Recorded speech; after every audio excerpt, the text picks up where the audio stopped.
You might see that in the end zone Sunday. Moving on to another team that's dying for a championship, also knows a lot about injuries. Will the Cavs get revenge for last season's NBA Finals? In a poll of NBA GMs that is currently up on NBA.com, over half predicted Cleveland will win the championship this season. The next closest were the Spurs at 25%, and the defending champion Warriors took 17.9% of the vote. Stephen A., do you agree that the Cavs will win the NBA title over all those West teams? I reserve the right to revisit this topic as the season progresses, of course. I reserve the right to revisit this topic when we're making our preseason predictions. Okay. But at this particular moment, I'm not inclined to say so. And by the way, in order to get revenge, the team they would have to get revenge against is the team who beat them in the NBA Finals, which would happen to be the Golden State Warriors, which I don't believe is going to happen because I don't believe the Golden State Warriors are going back to the NBA Finals. I got nothing but mad love and respect for that franchise, that team, the Splash Brothers. Steph Curry was my MVP. I think he is the greatest marksman in the history of basketball. All right. I have never seen a shooter better than Steph Curry. Klay Thompson and all of those boys can play. But I think this is a new day. And I'm here to tell you right now, first of all, I'm inclined to believe, and again, I reserve the right to revisit this, but at this particular moment in time, I would have to say to you, Skip Bayless. Oh, no. I think the Oklahoma City Thunder is going to knock off your Spurs. I think Kevin Durant. Wait, do you reserve the right to change that pick by next, say, Tuesday or so? Sure, I do, okay, but I don't think I will. Okay. I think I'm looking at Oklahoma City as the team to beat in the West. Okay. Even though I'm looking at the Clippers as well. DeAndre Jordan still has to hit free throws. Are you sure you're not worried that somebody will step on Kevin Durant's foot? Well, that's true. Okay, you threw it at me. I get to throw it back at you. No, but we're talking about a game this upcoming weekend when it comes to Des Bryant and the Dallas Cowboys. Okay. I'm talking about the season. When you look at the season, my prognostications are based solely on everyone being healthy. Of course, injuries change everything. But I would say to you that I think Oklahoma City is the team to watch out for most in the West because I think Russell Westbrook is a superstar. And I think Kevin Durant is a superstar. And I think the combination of that, having Enes Kanter in the middle, although he plays no defense, the fact that he's good for 18 and 10 a night, Serge Ibaka being the defensive wizard that he is, also capable of contributing, Dion Waiters being able to do some things with you along with Anthony Morrow and those boys, I think they got a shot. But let me get to the Eastern Conference. You know, everybody's been talking like the Cleveland Cavaliers is just going to cakewalk to the NBA Finals. That's what the GM said. I was in Miami last week interviewing Dwayne Wade. Part of that interview airs today on SportsCenter. Another part of it airs next week, the part about him and LeBron. Let me say this to you. I looked at Hassan Whiteside. He's gotten a bit bigger. It's a big boy.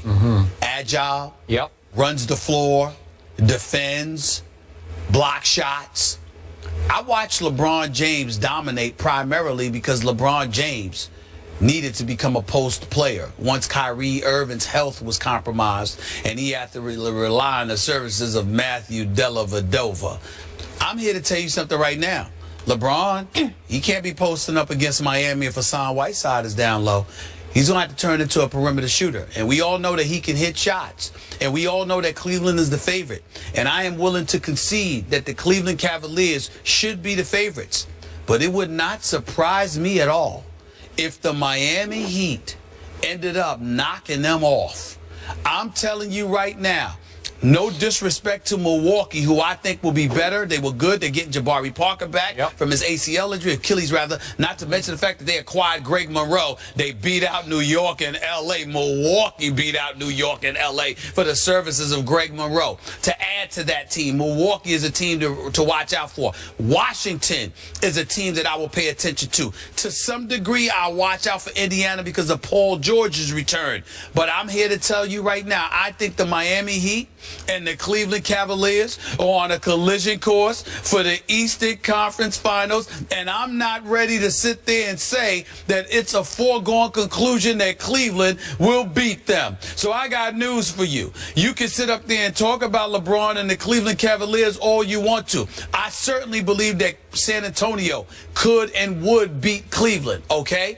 I definitely think Oklahoma City would have a shot. If the Clippers were fortunate enough to get there because DeAndre Jordan learned how to hit free throws and they got to the finals, I think they would have a shot. But long before any of that, I would caution everybody to pump the brakes on assuming that it is destiny for the Cleveland Cavaliers to get back to the NBA Finals, because I think Pat Riley and the Miami Heat are going to have something to say about that come postseason time.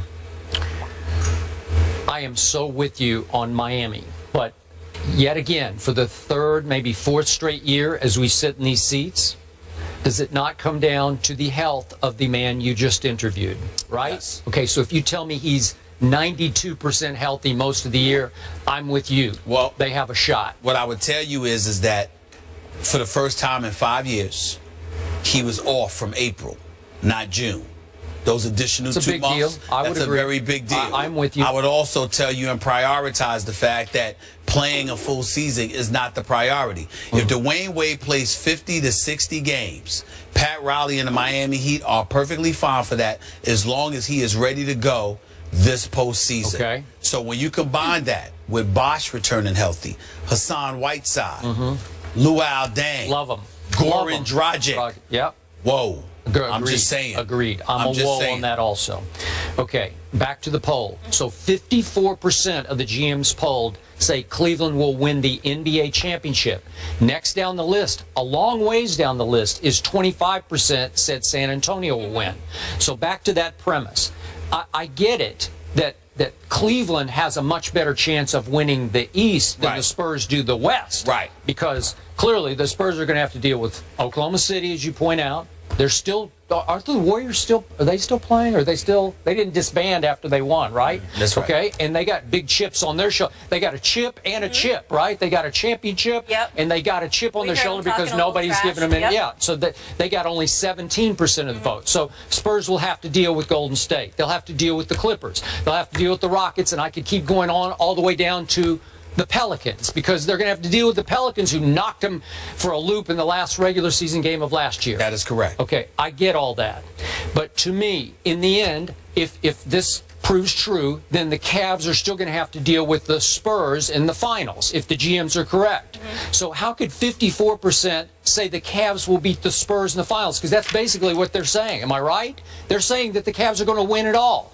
I do not see it. I think it would be basically a mismatch of these Spurs against these Cavaliers. And I'm going to point out to you, and I don't know how it's going to resolve itself, but the Tristan Thompson situation remains troubling for this basketball team. It is. It's really, let's say what it is. Yeah.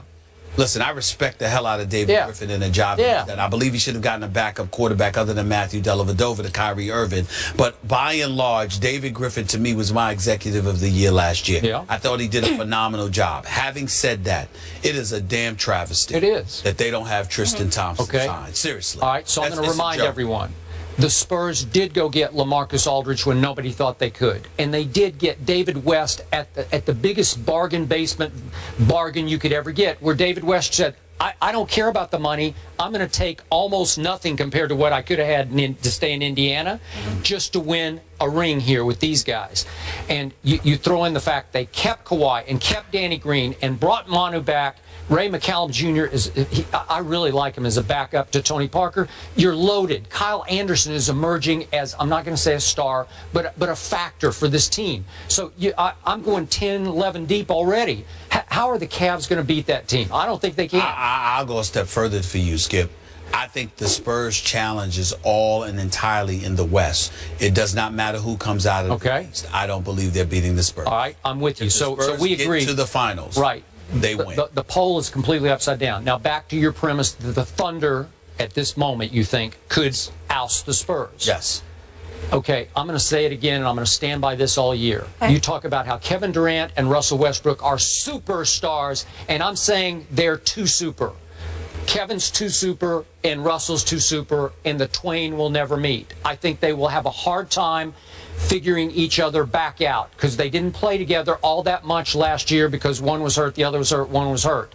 I think that will constantly be a clash for them that they won't be able to resolve into the playoffs. These two together will never win a championship. That's I'm going to stand by that. I refuse to believe that. I think that Kevin Durant is too elite of a player and Russell Westbrook is too elite of a player and a competitor.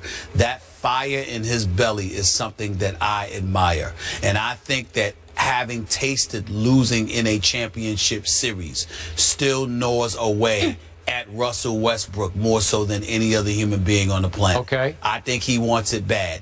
With the personnel that they have in place, as great as we know Manu Ginobili and Tony Parker and those boys to be, they are a year older. They have no answer for a Russell Westbrook. You can think it's Kawhi Leonard all you want to. That is the one guy that I don't believe, meaning Russell Westbrook. That is the one guy that I believe Kawhi Leonard wants no part of. Anybody else, different. But Russell Westbrook is the one guy that I don't believe Kawhi Leonard wants any part of. That's just my personal opinion. Well, this is the last hurrah, I believe, for Kevin Durant and Russell Westbrook together, right? I will tell you this. I'm told, sorry to ruffle any feathers, I hope this doesn't cause controversy. Yep. I am told that if not Russell Westbrook, I am told that if Kevin Durant doesn't win the title this year in Oklahoma City, he's probably out. Okay, I got That's it. what I'm told. That's what I'm told. I would assume that. That's what I'm told. He wants the title bad. If he doesn't win the title in Oklahoma City, then it doesn't look good for them. I don't rule out anything with Sam Presti. Remember, OKC has more money to offer him than anybody else could. So, I mean, if he wants the money, that's the place to be. That's the place to stay. But I'm told that this year is very, very pivotal to the future of that franchise, because if they don't win the chip, Kevin Durant will be looking to move on. Okay, well then he will be looking to move on. Well, I don't believe that. I think they got a shot. I think they got a shot to win it all. But in the East, if healthy, we both agree that it'd be the Cavs and the Heat I'm telling you they're my favorite, but I'm not ruling out the Miami. I need to point out one thing here. According to Basketball Power Index, the Heat have an 8% chance to make the NBA Finals. Well, they can say what they want. I'm telling you, forget D-Wade for a second. This kid, Hassan Whiteside, he's big the way he defends and blocks shots and patrols the paint area. When you have something like that, forget the 82 regular season games. Come postseason time, when you have an individual that can patrol the inside like that, that is a very, very big deal. The Jason Kidd, who I think has proven himself to be a brilliant young coach, he didn't go and get Greg Monroe for nothing. And Greg Monroe has to improve defensively, don't get me wrong. But there's a reason he went and got that matchup to watch. East getting a little more interesting. All right, up next we move to college hoops. It's the scandal that is rocking the University of Louisville. More on the latest when we return. And on this Back to the Future Day, we're pushing forward. Lots of good topics to be tackled by Stephen A. and Skip. Don't miss a beat by checking out our complete rundown, which of course you can find on IG. Back in a few.